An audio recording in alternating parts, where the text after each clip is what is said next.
दोस्तों, आप देख रहे हैं फोनिक्स ज्ञान। कृपया इस चैनल को लाइक और सब्सक्राइब करें, क्योंकि बाद में आप भूल जाते हैं और ऐसी गूढ़ ऐतिहासिक रहस्य की बातें आपको ज़्यादातर नहीं मिलती हैं, या फिर बहुत कम चैनल होते हैं जो ऐसी बातें आपको बताते हैं।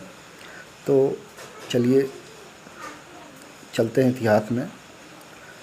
यह 326 ईस्वी पूर्व की बात है, जब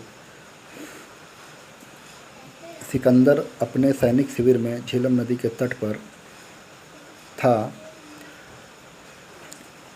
तो चाणक्य के आदेशानुसार चंद्रगुप्त मौर्य सिकंदर से मिलने उसके शिविर में जाते हैं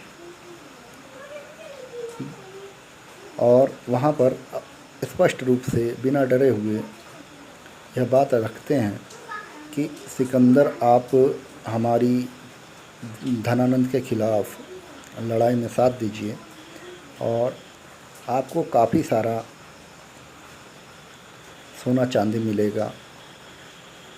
और उसके बाद सिकंदर इनकी स्पष्ट बाध्यता देखकर रुष्ट हो जाता है और इनको अपने सैनिकों से आदेश देता है कि चंद्रगुप्त मौर्य को मार दिया जाए।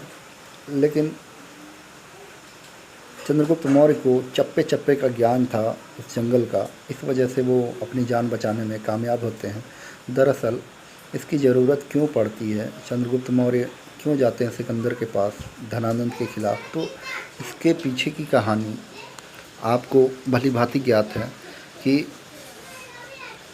चंद्रगुप्त मौर्य के गुरु चाणक्य जो हैं वो एक बार धनानंद के शासन में जाते हैं और उनसे आग्रह करते हैं कि भारत के पश्चिमोत्तर प्रदेशों से लगातार विदेशी शासक हमला कर रहे हैं, इसलिए आपकी सैनिक टुकड़ी या फिर आपका साम्राज्य पश्चिमोत्तर प्रदेश तक होना चाहिए। तो यह बात सुनने की बजाय धनानंद उनको बेइज्जती कर देता है ब्राह्मणों की सभा में। इस वजह से अब धनानंद को सबक सिखाने की बारी होती है और चाणक्य वहाँ से चले आते हैं। तक्षशिला में आकर पुनः अपने अर्थशास्त्र लिखने में तथा अपने शिष्यों को सिखाने में और आदर्श भारत बनाने के लिए विचार करने लगते हैं। उस समय चंद्रगुप्त मौर्य को ये बहुत सारी चीज़ें सिखाते हैं कि कैसे लड़ाई करना है, कैसे क्या करना है, किधर से हमें स्टार्ट करना होगा, कैसी सैनिक टुकड़ी रखनी होगी, कैसे हमें सेना को बढ़ाना होगा, वगैरह वगैरह तमाम चीज़ें।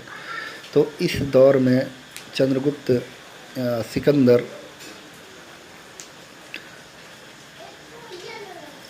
बेबीलोनिया की तरफ से, यूनान से आता हुआ बेबीलोनिया बैक्ट्रिया जीतता हुआ भारत के पश्चिमोत्तर प्रदेश पर आ चुका होता है और कई लड़ाइयाँ करके काफ़ी प्रदेश जीत चुका होता है। उसके बाद अपने सैनिक छावनी में वह झेलम नदी के किनारे विश्राम कर रहा होता है।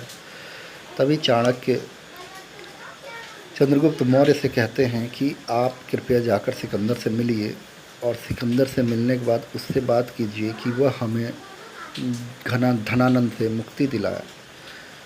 धनानंद एक निर्दयी और क्रूर राजा है और उसका साम्राज्य जनता के लिए कष्टकारी है, इसलिए इस निर्दयी क्रूर राजा को इस भारत से समूल नाश करना होगा। इस वजह से चंद्रगुप्त मौर्य सिकंदर से मिलने गए थे। बाद में बातचीत सही नहीं हो पाने के कारण, या फिर आप ये मान लीजिए कि स्पष्ट बाध्यता के कारण, चंद्रगुप्त मौर्य को